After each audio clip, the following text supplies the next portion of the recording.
Մեր ազգին արտաքին թշնամի պետք էլ չի։ Нашему Ինչ народу внешний պատերազմ, враг ինչ даже и не խաղաղություն, ինչ нужен. կռիվ, ինչ Какая բան։ война, какой мир, Ինքն какая борьба, ոչնչացնող какой бой. մեխանիզմներ են միացրել։ Уже запущены Շատ լավ механизмы աշխատում են այս самоуничтожения, մեխանիզմները։ и эти механизмы работают очень Ազգ, хорошо. որ դարեր է անցել, պատերազմների Нация, которая միջով, веками սպասումների проходила через միջով, войны, սով, изгнание, голод, կռիվներ, ցեղասպանություն, столкновения, геноцид, երկրաշարժ, մեկ էլ землетрясения, հասել է 21-րդ дошла դար, до 21 արդյունքում века. լուսավորության դարը։ Казалось бы, это век Արհեստական просвещения. քաղաքականություն են ստեղծել։ Уже создали искусственный Բայց այն интеллект, տպավորությունն է, որ но մեր создается ազգի մի впечатление, մասի մեջ ընդհանրապես что у части բանականություն нашего կա։ народа вообще нет разума.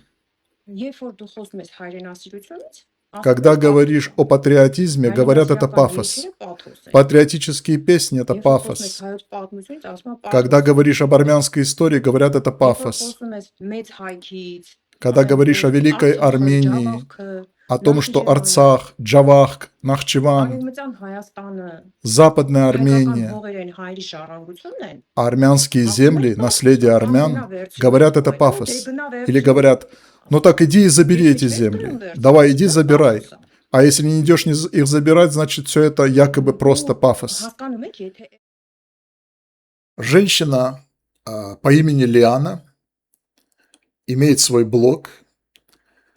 Проживает она вне Армении, она проживает в Германии. Женщина с высшим образованием, достаточно подкованная в определенных вопросах. Ее очень волнуют темы Армении, темы события, которые происходят в современной Армении, тенденции. Все, что происходит, она живо реагирует. У нее, как я уже сказал, она ведет блог в Фейсбуке. Я периодически смотрю, скажем, слушаю ее, там, других блогеров, да. Мне очень интересно. И я не стал бы сегодня говорить о ней или то, что она озвучивает эти мысли, если бы эти мысли или эта позиция была такой единичной или в меньшинстве. Я знаю достаточное количество людей, армян, которые мыслят так за пределами Армении, в самой Армении. То есть ее позиция, ее отношение к темам, которые мы будем слушать дальше, да, они очень похожи, очень идентичны, схожи с мнением достаточного количества армян. Поэтому я думаю, что очень важно показать, что наполняет этих людей, что они мыслят, как они воспринимают реальность по тем или иным вопросам, как они видят ситуацию, что они видят правильно, что они видят неправильно, почему это неправильно, почему это система, да, как бы ценностей или восприятия реальности, на мой взгляд, является искажением ее, на мой взгляд, является чем-то таким вычурным, чем-то неприглядным, по большому счету, и на что нужно обращать внимание. Вот она, например, в этом отрывке, который мы прослушали, подменяет понятие здорового патриотизма, да, государственного патриотизма, понятием ирредентизма. Есть такое понятие ирредентизм, это политическое движение, цель которого вернуть или присоединить земли, территории, где живут люди той же самой национальности. В случае с Арменией была тема присоединения тогдашнего Нагорного Карабаха, населенного в большинстве своем этническими армянами, к Республике Армении, то есть Советской Республике тогда, Республики Армении. То есть была эта тема, да, тема Миацума, о которой мы постоянно говорим в очень плохом свете, которую мы поднимаем, и мы проклинаем эту тему на самом деле, потому что огромное количество людей пострадало от этого слова, от этого понятия, да, потому что это не просто слово, это действие миацум, то есть воссоединение, присоединение люди на площади, значит, тогдашнего Степанакерта и на площади столицы Советской Армении Еревана кричали этот лозунг «Миацум». Ну, он состоял из двух лозунгов на самом деле. Сначала они говорили или восклицали вот это вот «Анджатум» – отсоединение, а потом «Миацум» – присоединение, отсоединение от советского Азербайджана и присоединение к Советской Армении в рамках Советского Союза.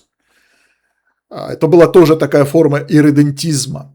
К чему она привела? Она привела к катастрофе армянский народ, к трагедии всего региона, к тому, что, в частности, моя жизнь, да, жизнь моей семьи очень тяжело пострадала, да, то есть моя семья была фактически разбита, поломана таким образом. Моя судьба, судьба моей мамы армянки, этнической армянки, которая в 60 лет стала беженкой, да, беженкой, никому не нужной в Армении, своей исторической родине. И я человек, который имею право на эту тему говорить, потому что я 12 лет жил в Армении с 90 по 2002 год в качестве беженца. И я прошел все этапы этого пути беженца. Я знаю, что такое беженец. И поэтому для меня понятие «миацум» отождествляется с этими темами, да, то есть с темами беженства, с темами страдания, с темами, на самом деле, катастрофы этой идеи, национальной идеи и людей, которые были носителями этой идеи, этой идеологии. Вот, Лиана, я обращаюсь к вам, да, вы живете в Германии, не живете в Армении. Почему это другой вопрос? Вы даете советы живущим в Армении, вы учите, вы наставляете живущих в Армении, да, армян. Дальше мы будем слушать, очень интересно она говорит, и нужно понять, чем дышат эти люди, да, то есть что у них в умах, что у них в душах, их наполнение, их содержание, что они озвучивают на своем родном языке, да, и чтобы понять этих людей, какую-то часть, скажем так, армянского общества. Вот вы проживаете в Германии, Лиана. Наверное, вы знаете немецкий, скорее всего, если вы работаете врачом в Германии. Вы знаете слово «аншлюз», вообще понятие «аншлюз», наверное, слово вы знаете. «Аншлюз» на немецком языке, как это переводится на армянский язык? Вообще, что такое «аншлюз», да? Слово «аншлюз» переводится на армянский язык как «миацум». Если вы забьете это слово в армянско-немецкий словарь, слово «аншлюз», выйдет слово «миацум». Аншлюз – это трагическая история, трагическая страница истории немецкого народа. К чему привела идея аншлюза, то есть присоединение территорий, где жили этнические немцы во время нацистской Германии, когда нацистская Германия объявила эту идею, да, как главную идею, националистическую идею, что нужно присоединить, потому что этнические немцы, живущие, скажем, там в Польше, в Чехии, в других местах, в Австрии, в других местах, они подвергаются каким-то притеснениям, дискриминации, они должны жить. У них должно быть право на самоопределение. И вот нужен этот аншлюз, нужно присоединение к Германии, потому что большинство населения этих земель, этих территорий являются немцами. Это идея аншлюза. Та же самая идея была идея миацума. Куда привел аншлюз немецкий народ? Да? Посмотрите, вот вы говорите об истории, вы говорите о... Дальше мы будем слушать, что она говорит. К чему привел этот аншлюз? Немцев, фольксдойче, да, которые жили за пределами Германии, то есть не немцев вот тогдашней Германии, а немцев рядом, скажем так, в Польше, Чехословакии и других регионах. Да. Их начали присоединять, эти территории. А потом произошла трагедия. Да. 14 миллионов этих немцев, которые жили вне Германии, да, которые были присоединены, потом были изгнаны из этих земель и были депортированы фактически в саму Германию, уже поствоенную, послевоенную Германию. 2 миллиона этнических немцев, Volksdeutsche, я говорю о них, было уничтожено, убито во всяких погромах и во всех вот этих вот действиях уже после, во время войны, после войны. Пожалуйста. К чему привел Миацум?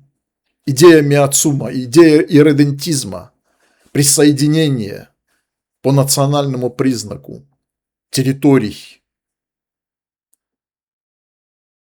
К чему привело армян Армении, во-первых, а потом армян Азербайджана, о которых, наверное, вы не думали. Когда вы это делали, у вас была идея, вот это вот, да, Миацум.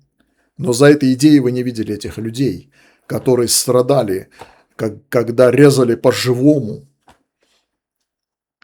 Например, наша семья, она была интернациональной, огромное количество людей, армян, живших в Баку, множество интернациональных семей, смешанных семей, людей, абсолютно настроенных интернационально, абсолютно лишенных националистического, узкого, зашоренного мышления, да. Эти люди пострадали от этого Миацума.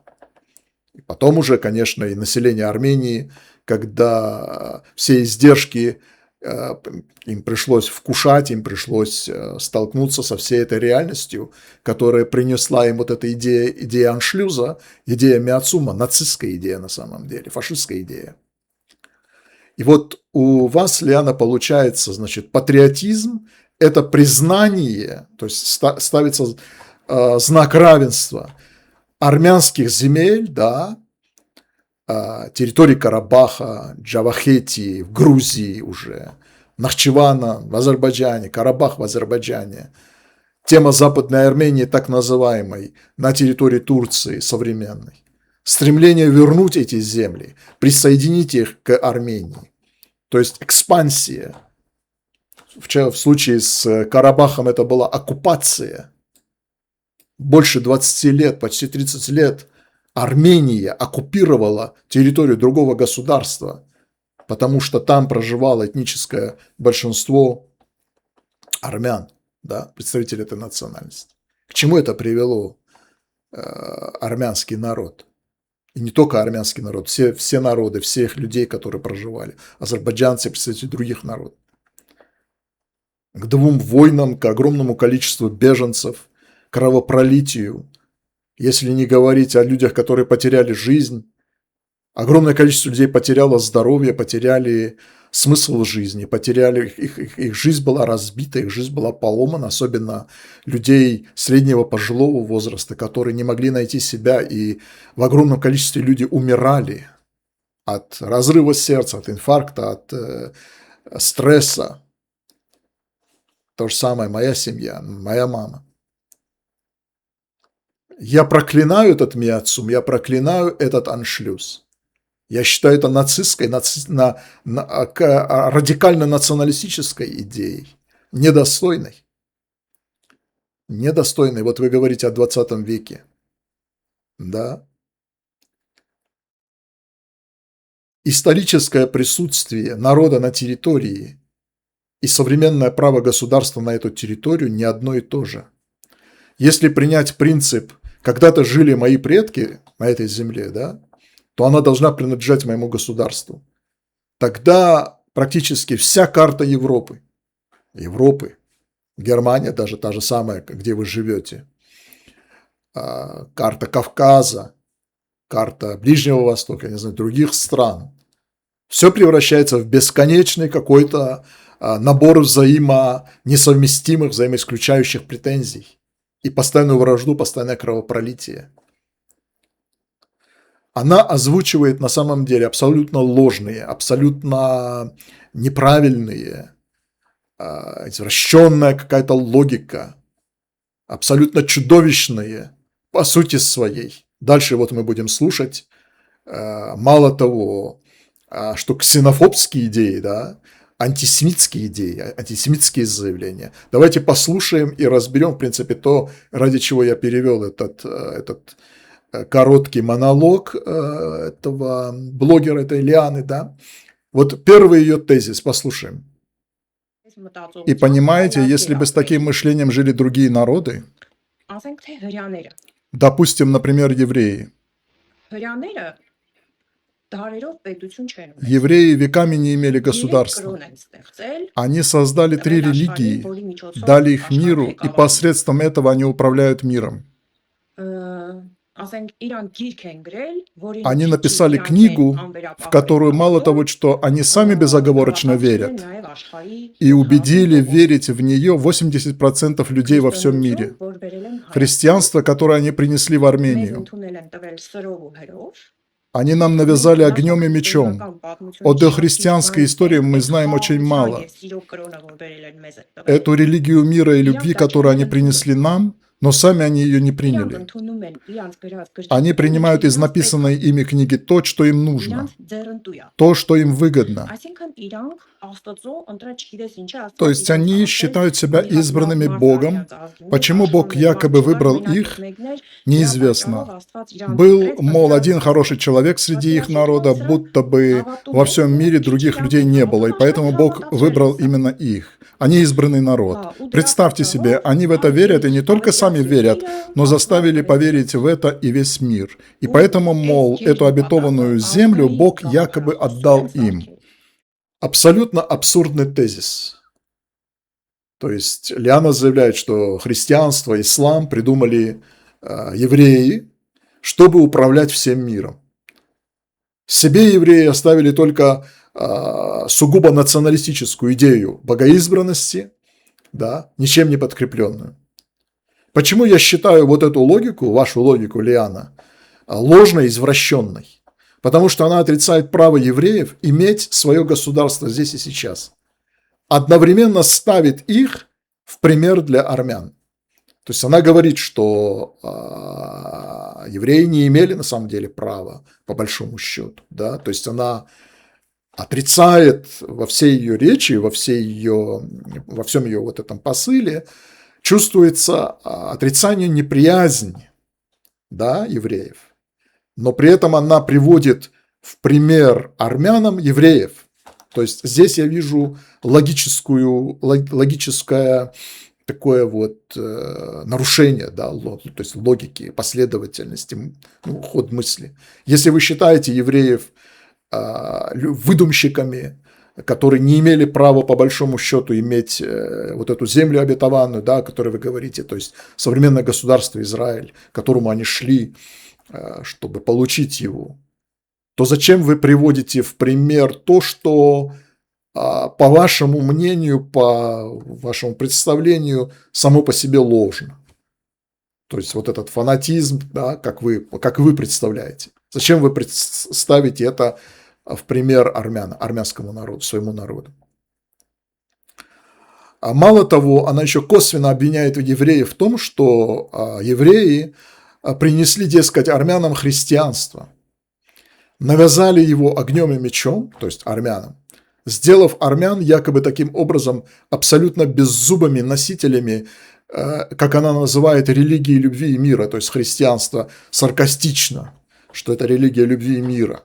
То есть армяне стали такими беззубыми, беззащитными, любвеобильными, высоконравственными, да, она как бы ставит это вот, в вину евреям, что евреи дали эту религию, чтобы сбавить вот эту воинственность, да, или самостоятельность армян и вообще других народов, чтобы управлять миром.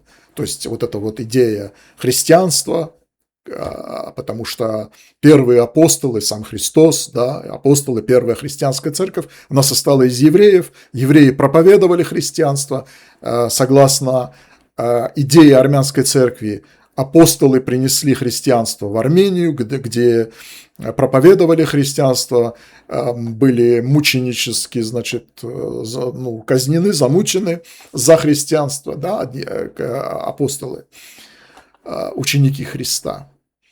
То есть она фактически упрекает евреев в том, что евреи принесли христианство и дали вот эту религию любви и мира, и армяне забыли свое дохристианское языческое наследие.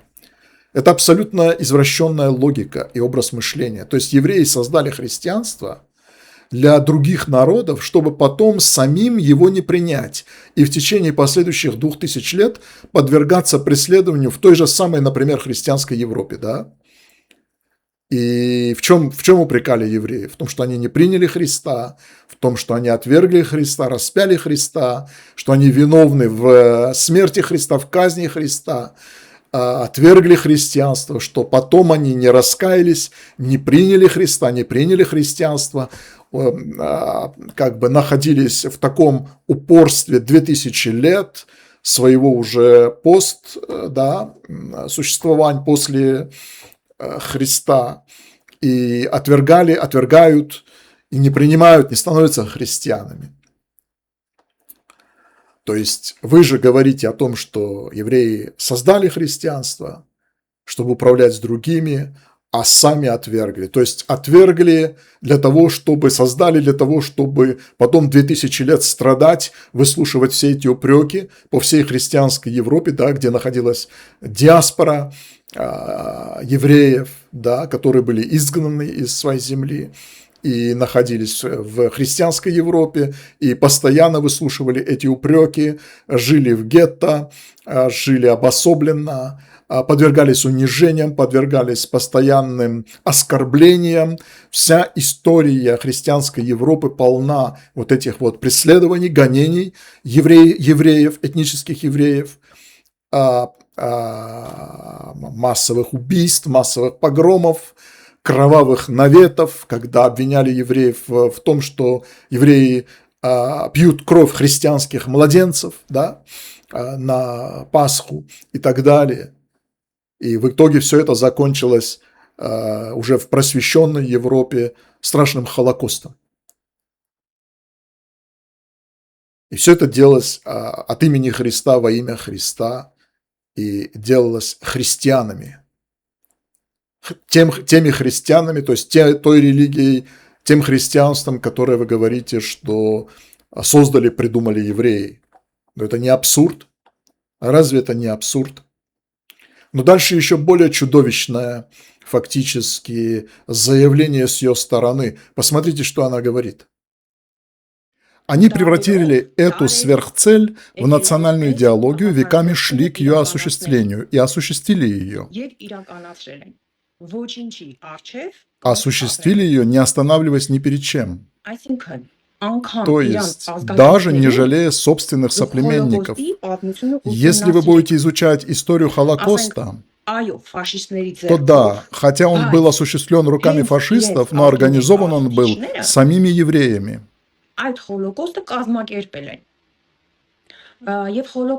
И во время Холокоста погибли не только евреи, погибли представители многих народов. Но евреи присвоили себе Холокост и представили все это миру так, будто именно поэтому они заслуживают того, чтобы земля обетованная наконец стала их. И мир отдал им эту землю.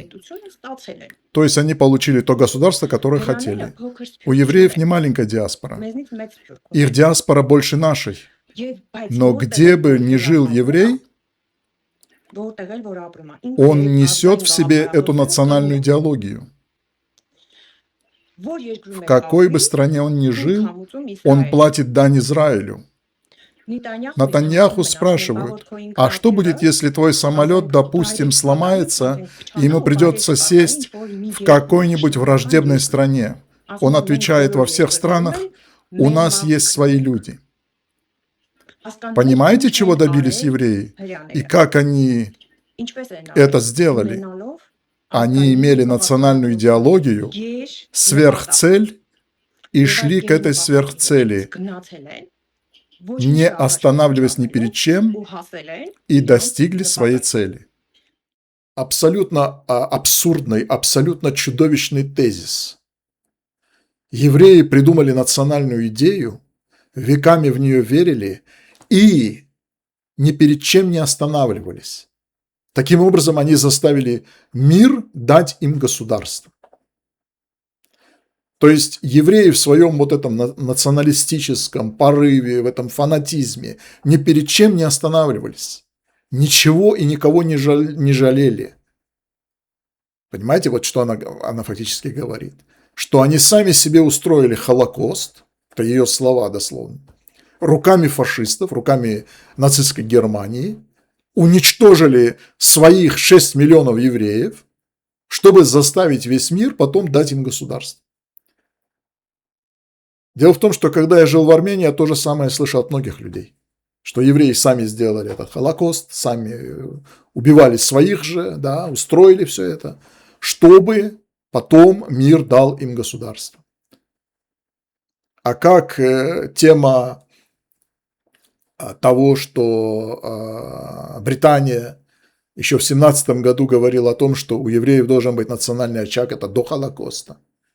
И то, что фактически было до Холокоста еще, что уже была тема того, что евреи должны были иметь свое государство, да, и люди склонялись, человечество склонялось к этому. Как об этом, вот, декларация Бальфура, например, почитайте.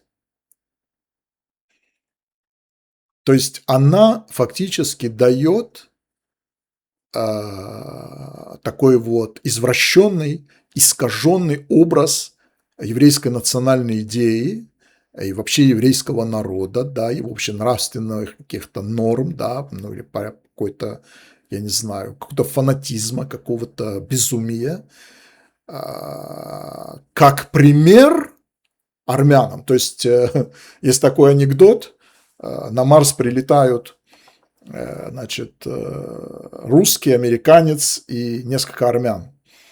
И русский ставит флаг, значит, водружает флаг на территории и говорит, эта территория принадлежит России, потому что этот флаг российский, да, и мы как бы, значит, ну, прилетели сюда.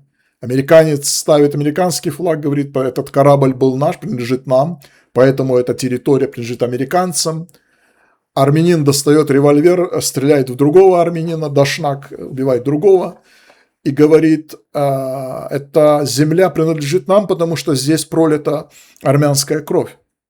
Вот то же самое, так же мыслите вы.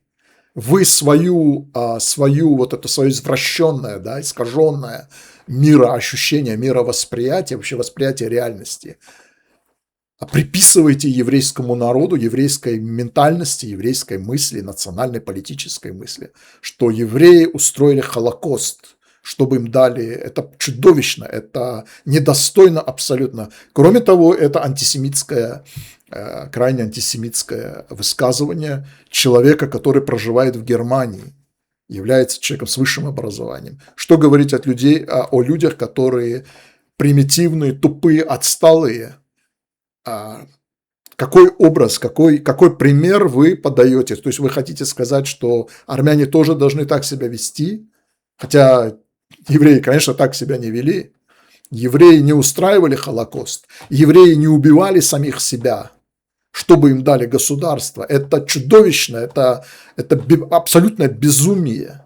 Понимаете? Это говорит о том, что вас наполняет, что является вашим содержанием. И так мыслят очень много армян, не только она. Я это слышал, когда я жил в Армении, эту идею. И вот, желая пристыдить армян, да, своих армян, она же приводит им как бы евреев, да, в пример. Ну, вот таких вот евреев, как она их видит. И она говорит следующее, послушайте. А какая цель у вас? Если бы евреи мыслили так, как мыслим мы, что Великая Армения – это нереалистично, что Арцах теперь нереалистичен, Джавах нереалистичен. Когда вы опускаете планку до уровня бытового существования амебы, вы, конечно, становитесь обречены на самоуничтожение. Если бы евреи думали так же, они считали написанное в их книге реальностью, к которой необходимо стремиться и которую нужно достичь, не жалея ничего на этом пути. Они бы не достигли своей цели.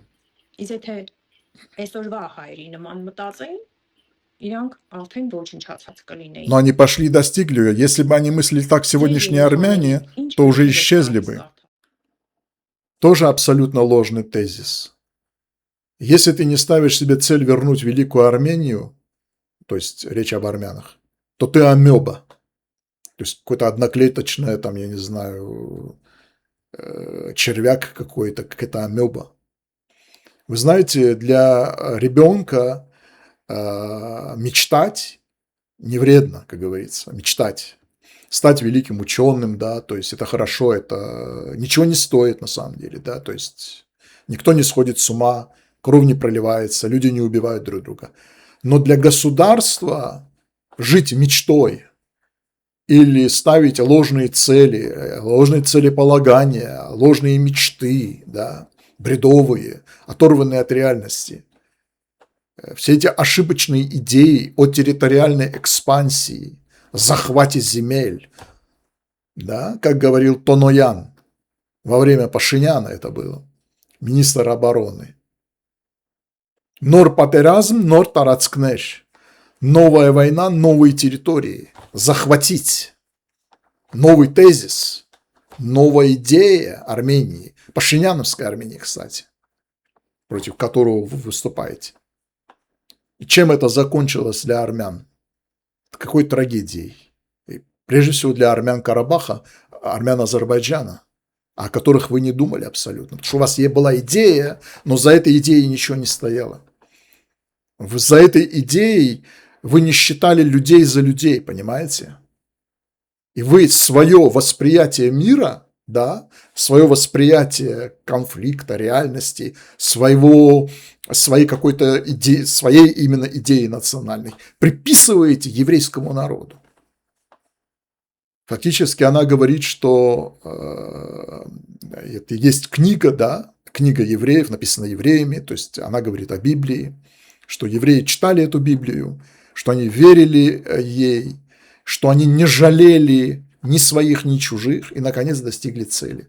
Но это абсолютно однобокое и примитивное заявление, примитивное.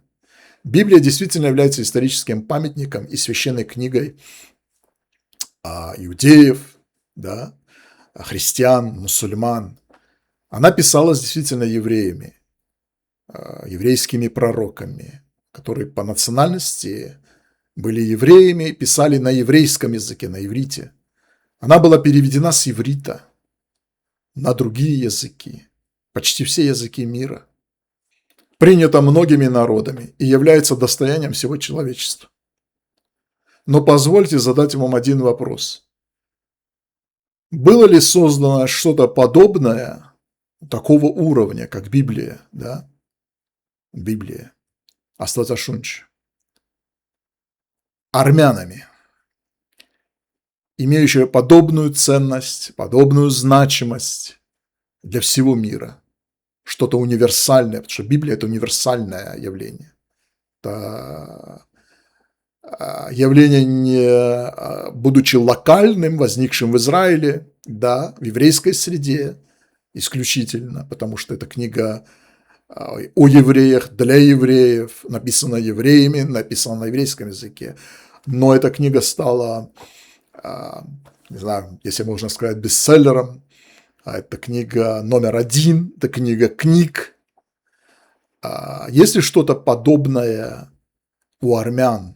Могут ли армяне, которые говорят о своей древности, о своем величии, о своей исторической миссии, что-то предложить миру, подобно евреям? Я говорю о Библии, о религии, о идее монотеизма, обо всех этих историях, да, и так далее. Фактически то, что вдохновляло, вдохновляет огромное количество людей. То есть евреи дали миру пророков, идею монотеизма, веру в единого Бога, в единого Творца. Такие имена, как Авраам, Моисей, другие пророки, да, Израиля. Имена, которые у всех на устах даже сегодня. В любой христианской церкви там, или мусульманской мечети звучат эти имена. Авраам, Моисей, пророки. Что вы предлагаете миру в этом смысле?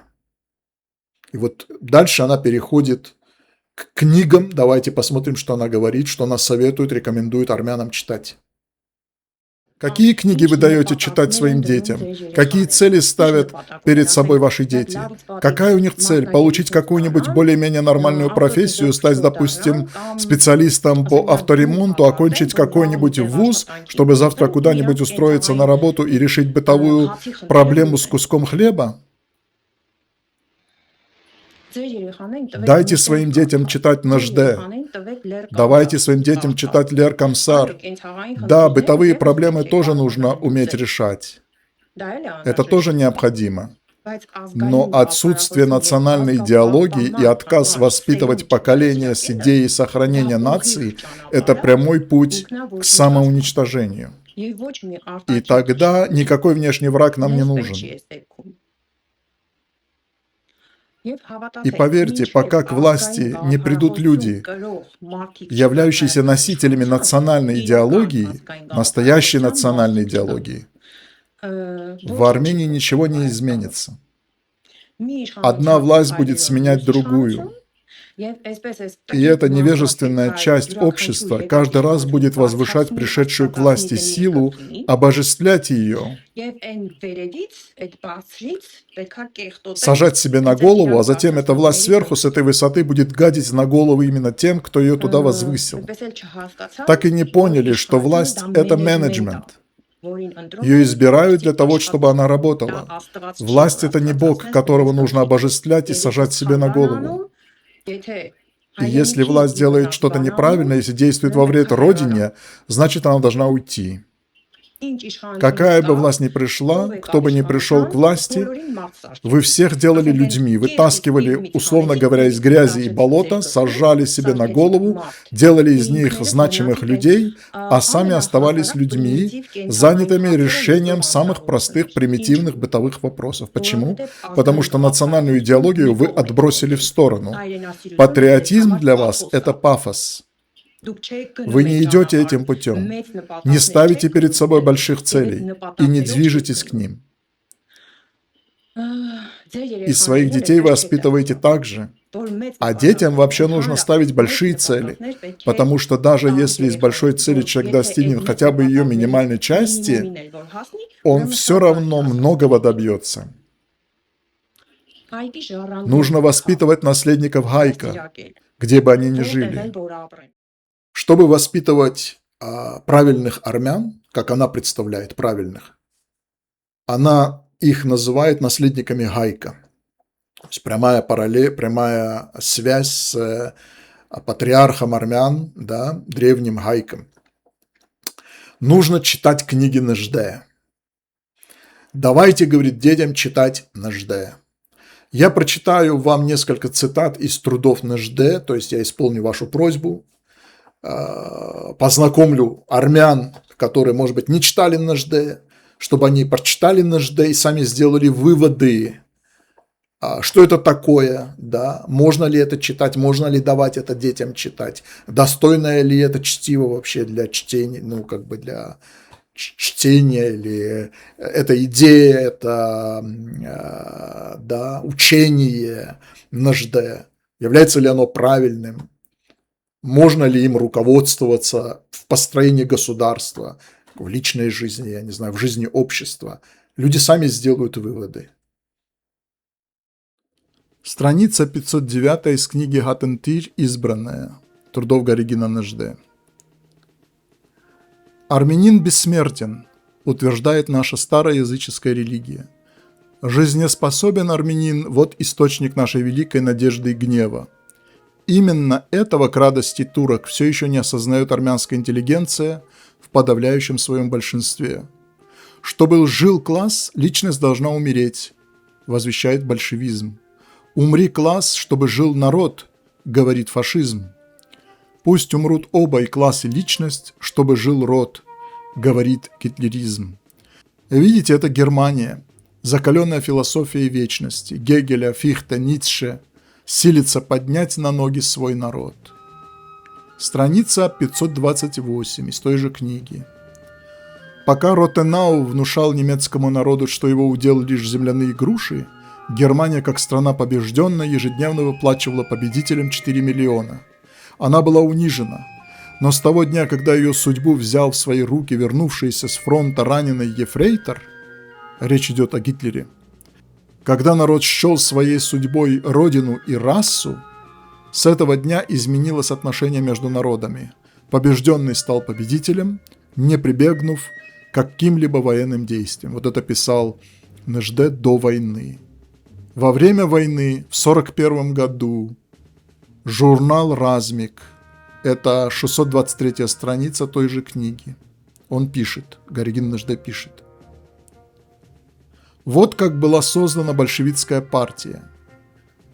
Еврейство породило Маркса, Маркс родил Ленина, Ленин породил интернациональное искушение. Катехизис социализма гласит: рабочий не имеет родины. Только большевики, учителя зла и разрушения, не поняли, что из убогих армию не создать. Атеист, психологически далекий от рода, племени, расы, из-за этого красноармеец лишен ощущения вечности. Такого солдатом не сделаешь, даже если вооружать его самым современным оружием. То есть он говорит о армии СССР. От него остается лишь человеческая пыль, когда удары крещенной в расовой стихии немецкой армии производят впечатление града, падающего с неба. Вот так он восхваляет немецкую армию, нацистскую армию в начальный первый год, фактически, войны 41.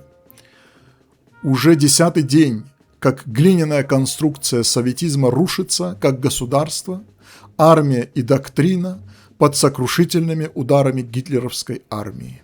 Это дословно его цитата. 43-й год, 633 страница той же книги, журнал «Размик», 43-й год. Статья называется «Великая идея». Он пишет: «Семитизм – это духовный рак, издавна пожирает, отравляет души народов.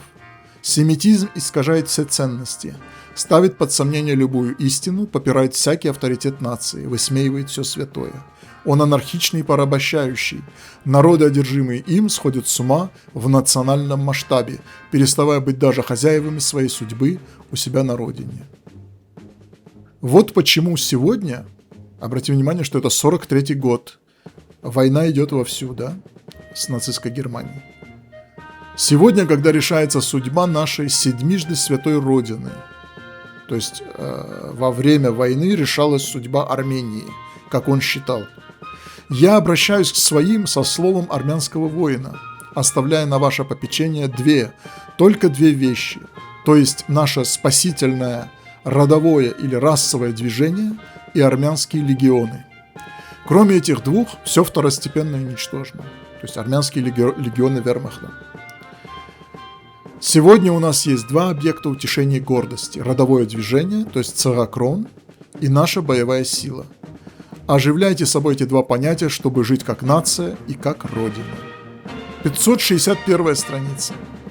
Истинным лидером был Пилсудский. В наши дни Муссолини, Гитлер, адмирал Хорти, духовные гиганты человечества, под ногами которых умирает старая судьба их народов. Нация является для них целостностью, объемлющей прошедшее, настоящее, будущее поколения, сущностной общностью, одна судьба, один дух, одно призвание, одна раса, одна кровь. Они сумели внушить своим народам великую властную мысль о самообороне своей родины путем возрождения народа. Давно уже они куют новый облик своих народов, а значит и их судьбу, молотом национально-гениальной мысли. То есть истинными лидерами для Гаригина Нежде были Муссолини и Гитлер, по его словам. приложении к этому ролику будет файл PDF, где будут приведены достаточное количество цитат, абсолютно нацистских, фашистских цитат из трудов, из книг Горегина Нэжде, из его статей и так далее. Вы можете это скачать и ознакомиться. Там будет на армянском оригинал и перевод на русский язык. Лиана, если говорить о книгах, то я вспомнил рассказ, который я совсем недавно узнал о нем и прочитал, выдающегося армянского писателя, классика Александра Шерванзаде. Рассказ называется «Джгуди Аканч» – «Ухо еврея», который я настоятельно рекомендую, настоятельно советую прочитать как армянам, так и не армянам, чтобы вообще познакомиться с творчеством этого классика. Да. В этом переведенном мной рассказе с армянского языка описывается ужасное отношение к этническим евреям в царской России. Описывается одесский погром, еврейский погром в октябре 1905 года.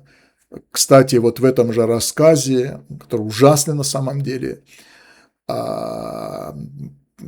показывается антисемит, да, местный житель, который говорит своему вот этому еврею-соседу, что в порыве гнева, в порыве ярости, что ты должен убираться, убирайся в Иерусалим, к себе в Иерусалим, да. Вот вы говорите о том, что евреи создали государство, что они вот стремились.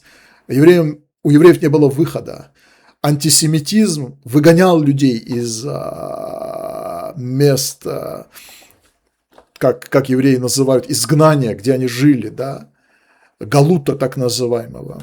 Кстати, армянское слово «гагут» и еврейское слово «галут» – это одно и то же слово. Гагут, галут – то же самое. Изгнание, рассеяние, диаспора или место, где люди живут вне, то есть эмиграция, да, в эмиграции. Да, очень интересно, кстати, тоже. И все это происходило еще до Холокоста. Это 905 год, и это не Германия, не нацистская Германия. Это царская Россия. Царская Россия. Одесса. 905 год. Книга будет также в описании к ролику, вы сможете скачать и прочитать. Я настоятельно рекомендую прочитать эту книгу.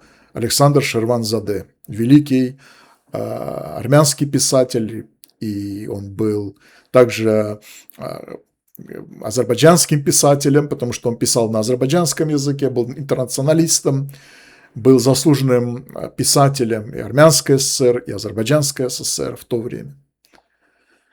Сегодня эти все разделения армян служат лишь одной цели – ускорению нашего самоуничтожения. Например, нас делят на карабахцев, эчмиадинцев, армян из-за границы, местных армян. Каждый, кто говорит подобное, является врагом армян. Он не армянин. Такой человек не может считаться армянином по нации, если он разделяет армян по месту их проживания или называет их по месту происхождения и говорит: вы не имеете права, а вот эти имеют право. А почему они имеют право? Например, Монте Мелконян, который приехал из диаспоры и воевал за Армению. Он для вас сегодня ничего не значит?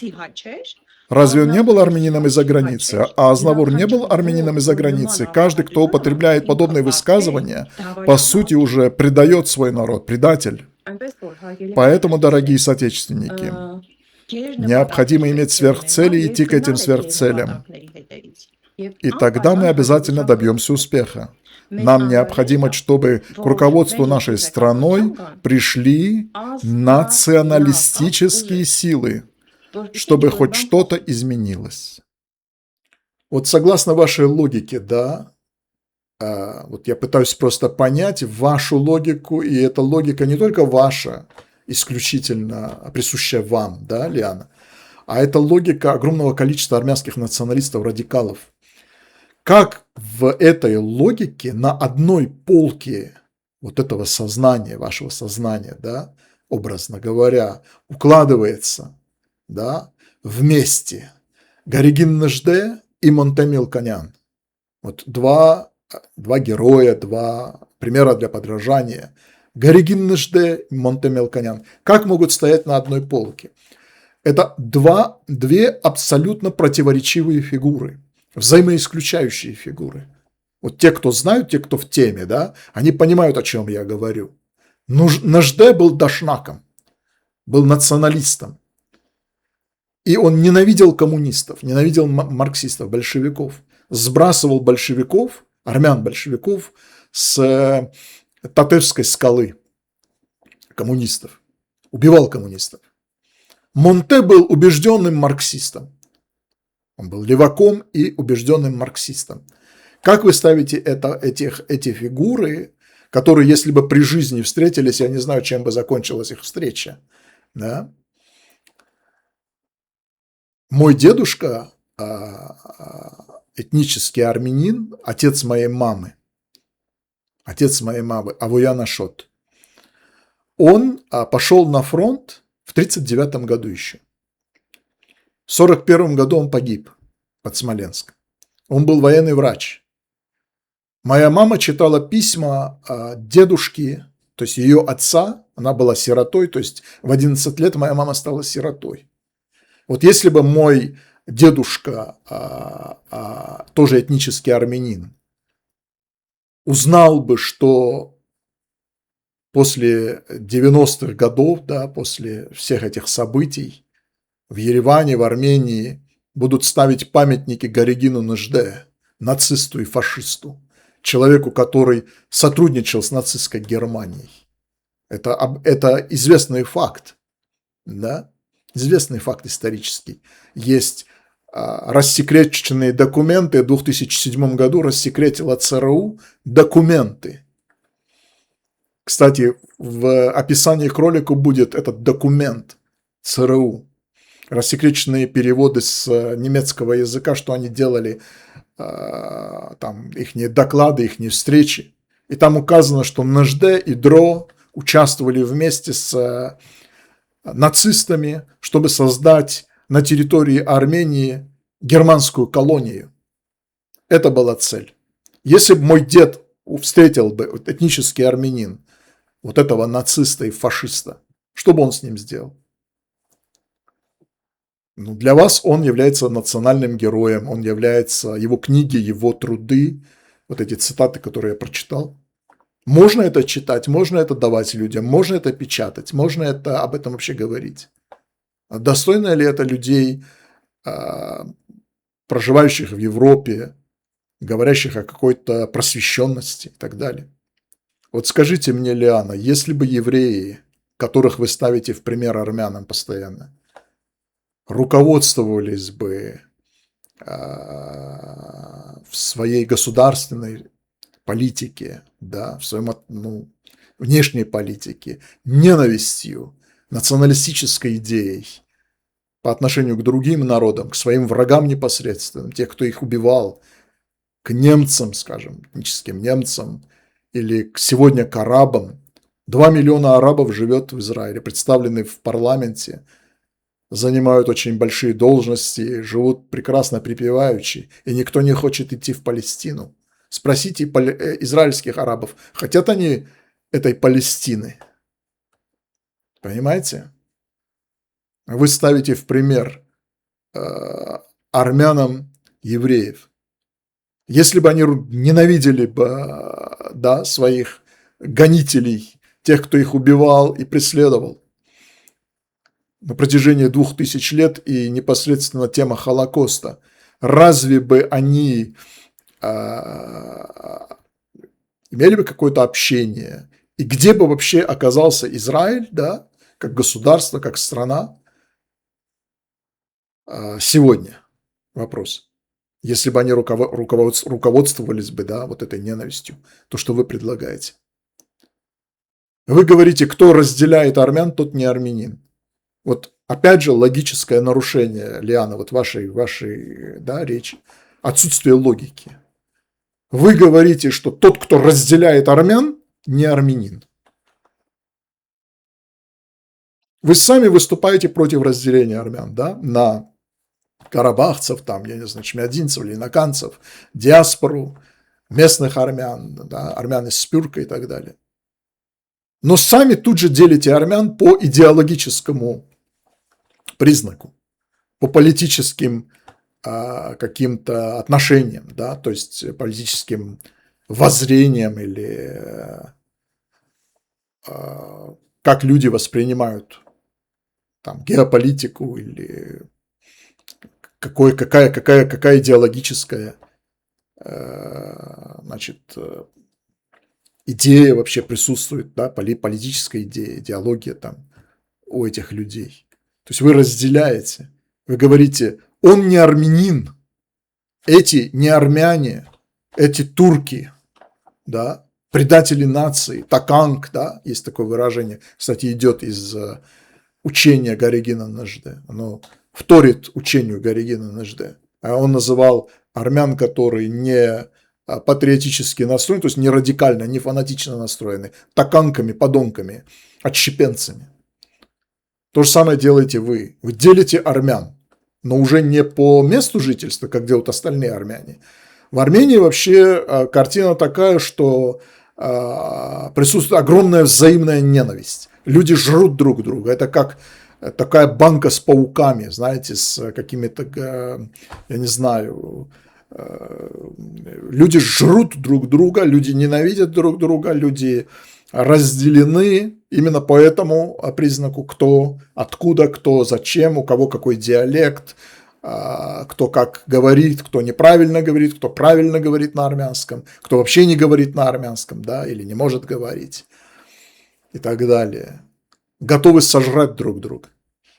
А вы делите уже людей по их отношению к Гаригину Нажде, к Монте Мелконяну, к какой-то националистической радикальной идее. Если человек верит или принадлежит этой идее, значит, он армянин. Если нет, значит, он не армянин, он предатель. Да. То есть армянин, который считает возвращение Западной Армении мифическим, да, неосуществимым, невозможным, он не армянин. Это то, что вы говорите. Армянин, который выступает за компромисс, за мир с соседями. Ведь вы не живете с соседями, да, вы живете в Германии далеко. А эти люди живут рядом с азербайджанцами. Им надо как-то жить, нет? Как-то надо жить, выживать, строить какие-то отношения. Не знаю, получится ли, но это другой вопрос. Но им надо как-то жить, они здесь и сейчас живут. Не в мифической Армении, да, Западной Армении или Великой Армении, Мецхайк.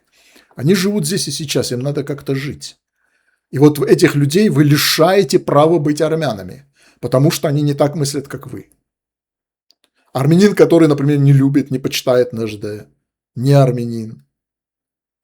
Это вы говорите. Армянин, который считает националистические, например, партии или идеи опасными, да, деструктивными, разрушительными, не армянин. То есть вы лишаете какое-то количество людей, этнических армян, права быть армянами, называться, считать себя армянами. Разве это нормально? Это же сектантский, абсолютно деструктивный подход. Так мыслят секты. Народ, нация не может так мыслить. Понимаете?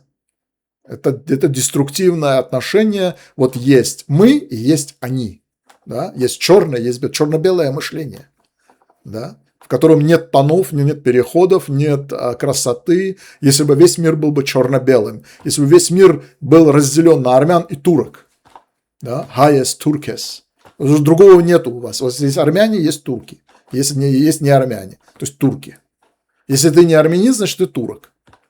Понимаете, вот в таком черно-белом мире вы живете, несмотря на ваше образование, а на то, что вы живете в Европе, которая пострадала от этого нацизма. Да. Но какой урок вы вынесли или подобные вам? Вы выступаете против мирной повестки нынешней Армении, властей Армении, считаете антинациональной. Но разве предыдущие власти до Никола Пашиняна не были националистами? Куда привел их национализм? радикальный национализм. Республиканская партия во главе ее учения, во главе ее, как говорится, да, политики была идея Цагакрона. Идея Горегина Нежде была даже как устав этот был Цагакрон. Республиканской партии Сержа Саркисяна. То же самое Кочарян, Дашнак, да. Идея Дашнак Цуцюн, партия Дашнак Цуцюн. Крайне радикально националистическая идея. Вот куда привели эти национально ориентированные лидеры или тот же самый Левон Тер-Петросян? Я знаю, что очень многие не считают его националистом там или не совсем националистом. Но он озвучил эту фразу, что мы осуществили мечту 600 лет, армянскую мечту, изгнали, освободились, очистили территорию Армении от представителей других национальностей, от азербайджанцев, от чужеродного элемента. Он это сказал, он это заявил в 1993 году. Так мог заявить только нацист, националист, крайний националист, что мы очистили Армению от азербайджанцев, от других, исполнили свою мечту, избавились от других. Это нацизм. Вот эти люди были ориентированы так. К чему они привели Армению, ваш народ? Может быть, к тому, что вы сейчас живете в Германии по этой же причине? Благодаря этому движению Армения и Нагорный Карабах решили одну проблему, которую 600 лет армянский народ не мог решить.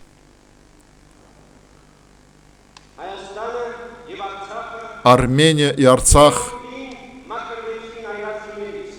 полностью очистились, были очищены от других наций. Снова повторяю, это 600-летняя проблема.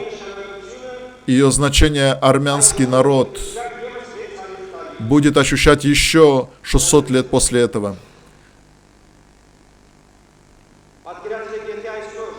Вы представьте, если бы сегодня в Армении было бы 170 тысяч людей других национальностей, которые тут были до 1988 года, то сегодня у нас не было бы государства.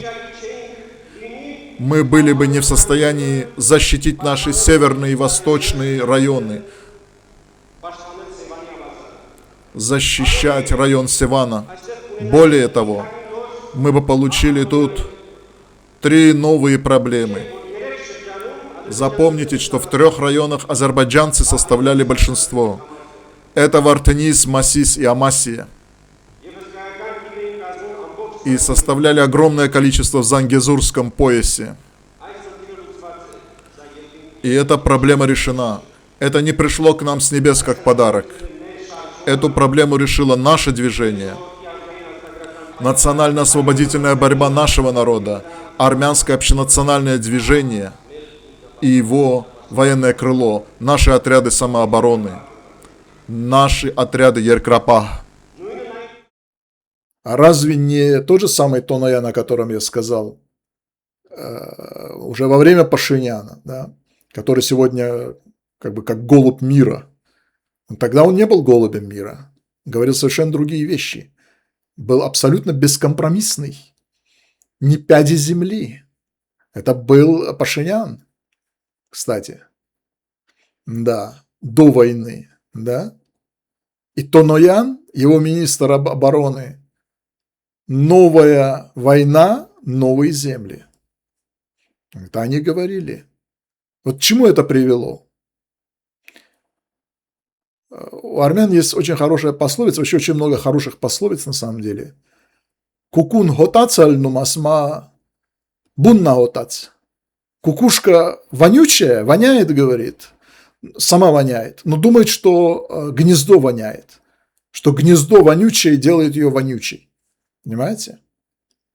Вот поиск внешнего или внутреннего врага, которого можно обвинить во всех своих бедах, во всех своих проблемах, на которого можно переложить все свои, именно свои, не чужие, неудачи, поражения, да, проколы какие-то. Это не является признаком взрослого человека, который берет ответственность за себя исключительно в свои руки, несет ответственность Понимаете? Человек, который самокритичный, человек, который готов меняться, человек, который готов к компромиссам, человек, который живет здесь и сейчас и несет ответственность за себя и за людей, которые находятся в его распоряжении. Это его семья, это его дети. Если это лидер страны, это его люди. Посмотрите Израиль, как Израиль реагирует на смерть одного или там, я не знаю, какого-то количества евреев, как Израиль мстит за каждого еврея убитого, как Израиль ценит жизнь своих граждан по всему миру. Где у вас это? Понимаете? Вот все, что вы говорите, это признак недоразвитости, отсутствия самостоятельности, отсутствия субъектности. Когда во всем вчера виноваты, например, евреи, турки, сегодня виноваты русские, да, которые почему-то не хотели воевать за армян, или которые когда-то натравили их на азербайджанцев, да. Я не отрицаю влияние России, особенно царской России или уже Советского Союза на вот эту национальную политику в Закавказье, да, тогдашнем Закавказье, регионе Южного Кавказа, вообще в любом месте. Это идея «разделяй и властвуй». Но так действует любая империя, любая сверхдержава, крупная держава, такая как Россия, не только Россия, Америка так действует, Европа так действует. Разделяй и властвуй.